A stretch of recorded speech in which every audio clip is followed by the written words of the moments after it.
ತುಂಗಾ ತೀರದಿ ನಿಂತ ಯತಿವರ ನ್ಯಾರೆ ಪೂಜ್ಯಾಯ ರಾಘವೇಂದ್ರಾಯ ಸತ್ಯಧರ್ಮರತಾಯ ಚ ಭಜತಾಂ ಕಲ್ಪವೃಕ್ಷಾಯ ನಮತಾಂ ಕಾಮಧೇನವೇ. ನಾನು ನಿಮ್ಮ ಸುಧೀಂದರ್ ತೀರ್ಥರು ಮಾಡ್ತಿರುವಂತಹ ನಮಸ್ಕಾರಗಳು. ನಮ್ಮ ರಾಯರ ಜ್ಯೋತಿಷ ಫಲ ಚಾನಲ್ಗೆ ಸ್ವಾಗತ. ಇವತ್ತಿನ ಒಂದು ವಿಡಿಯೋದಲ್ಲಿ ಏಪ್ರಿಲ್ 17 ವೈಶಾಖ ಮಾಸದ ಅಮಾವಾಸ್ಯೆ ಇದೆ. ಈ ವೈಶಾಖ ಮಾಸದ ಅಮಾವಾಸ್ಯೆ ಕಳೆದ ನಂತರ ಧನುಸ್ಸು ರಾಶಿಯವರಿಗೆ ಯಾವ ರೀತಿ ಫಲ ಇದೆ ಅನ್ನುವಂಥದ್ದು ಈ ವಿಡಿಯೋದಲ್ಲಿ ನೋಡೋಣ. ಈ ವಿಡಿಯೋ ನೋಡುವ ಮುಂಚೆ ನಮ್ಮ ಚಾನಲ್ ಆದ ರಾಯರ ಜ್ಯೋತಿಷ ಫಲ ಚಾನಲ್ಗೆ ಲೈಕ್ ಕೊಟ್ಟು ಸಬ್ಸ್ಕ್ರೈಬ್ ಆಗಿ.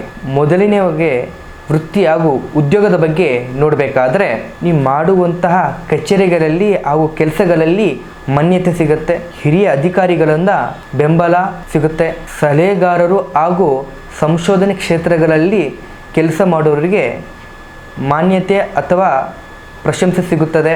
ಕೆಲಸದ ಸಮಯದಲ್ಲಿ ಅತಿಯಾದ ಕಾನ್ಫಿಡೆನ್ಸ್ ಬೇಡ.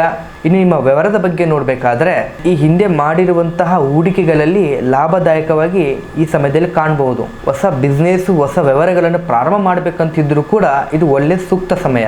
ಹಣಕಾಸು ಮಾರುಕಟ್ಟೆಯಲ್ಲಿ ವ್ಯವಹಾರ ಮಾಡುವಂಥವರಿಗೆ ಇದು ಸೂಕ್ತವಾದ ಸಮಯ.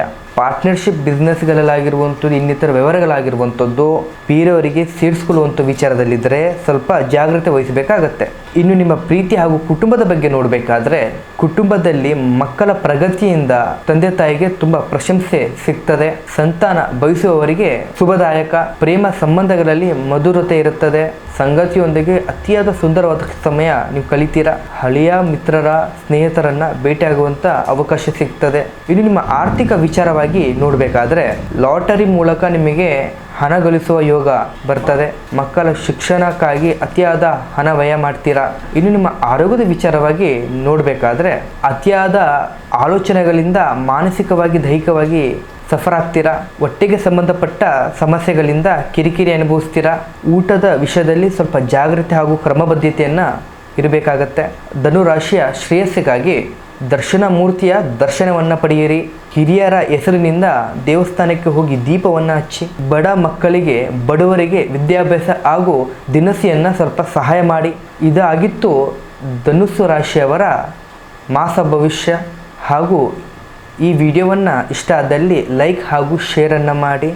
ಮತ್ತು ನಿಮ್ಮದು ಯಾವುದೇ ಒಂದು ಸಮಸ್ಯೆಗಳಿದ್ದರೂ ಕೂಡ ಈ ಕೆಳಗಂಡ ನಂಬರ್ಗೆ ಕರೆ ಮಾಡಿ ಅಥವಾ ನೇರವಾಗಿ ಬಂದು ನಮ್ಮನ್ನು ಭೇಟಿಯಾಗಿ. ಧನ್ಯವಾದಗಳು.